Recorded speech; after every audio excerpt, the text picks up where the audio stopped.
Update: my husband drove me to a nearby waterfall and pushed me in, saying, "Finally, I'm free after a year of imprisonment." Thinking I couldn't swim, and he left. When he came back from work, he found everything gone. There was only a box on the table, and when he opened it, he fainted.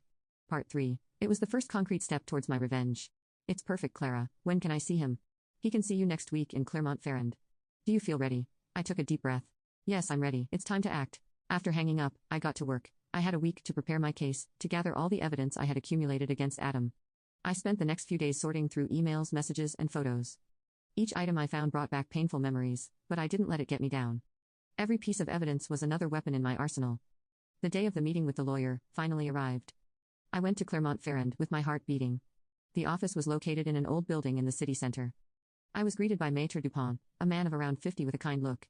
"Miss Leroy," he said, shaking my hand, "I'm sorry for what happened to you, but I promise you that we will do everything to ensure that justice is done." Over the next few hours, I told him everything. My voice shook at times, but I didn't let the emotion overwhelm me.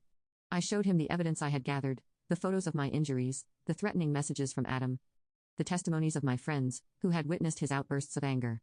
Maître Dupont listened attentively, taking notes. When I finished, he looked me straight in the eyes. "Miss Leroy, you have a solid case, but I must warn you, it will not be easy.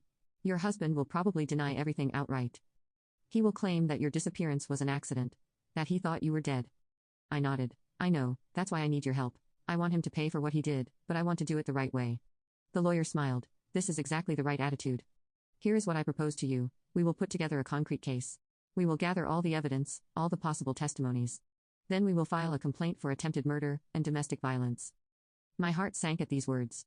Hearing someone else describe what I had experienced in this way made it all more real. "What next?" I asked. "Then we will let justice do its work. But I must warn you, it will take time. Are you ready for that?" I took a deep breath. "Yes, I'm ready. I want justice no matter how long it takes." Leaving Maître Dupont's office, I felt both exhausted and full of hope. For the first time since my fall in the Harrison waterfalls, I felt like I was really moving forward. Back in Saint-Nectaire, I got back to work with renewed energy. Maître Dupont had given me a list of things to do: gather more evidence, contact former colleagues or friends who could testify to Adam's behavior, find medical documents attesting to my past injuries. Every day I spent hours on the phone or on my computer. I contacted old acquaintances, neighbors, even members of Adam's family who had witnessed his behavior. Some refused to help me, afraid to get involved. Others, however, were relieved to finally be able to speak. One evening, while I was working late on my file, I received a message from Clara. "Adam is starting to ask questions. He contacted my parents to see if I had heard from you. Be careful." This message made my blood run cold. Adam was starting to have suspicions. I had to be even more careful. I decided to limit my communications, to only go out when absolutely necessary. The little house in Saint-Nectaire became my fortress. The days passed and my file grew. I felt like I was reliving every painful moment of my marriage, but this time I was stronger. Every piece of evidence I gathered was one step closer to my release. One morning while I was working on my computer, an idea came to me. What if I could get a confession from Adam? What if I could get him to admit what he did?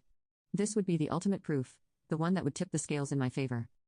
I immediately contacted Maître Dupont to tell him about my idea. He was reluctant at first. "It's risky, Miss Leroy.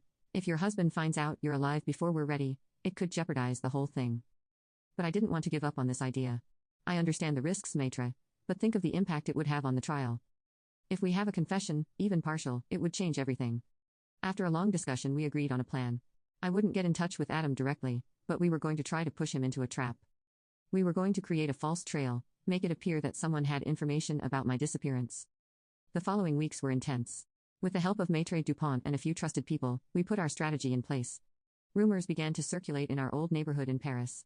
Witnesses claimed to have seen me on the day of my disappearance. Meanwhile, I continued to work on my case.